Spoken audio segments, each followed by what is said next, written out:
It is very important that your Cardiff Connected profile is up to date with all your professional information. An easy way to do that is by connecting your Cardiff Connected profile to your LinkedIn profile. You can do that by clicking on your profile picture and going to your main profile page.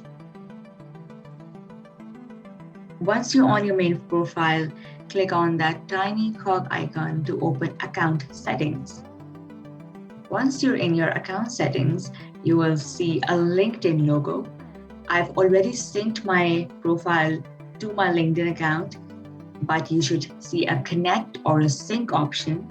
I'll just go ahead and press resync here, and this will take me to another page which will ask me for permissions. As I said, I've already allowed it.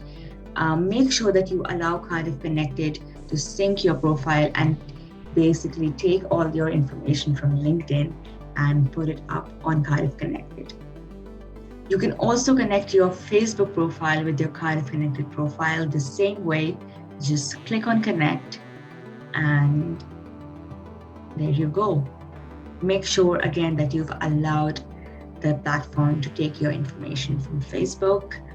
And this is a simple way to keep your Cardiff Connected profile up to date to show prospective employers and fellow alumni what you're up to.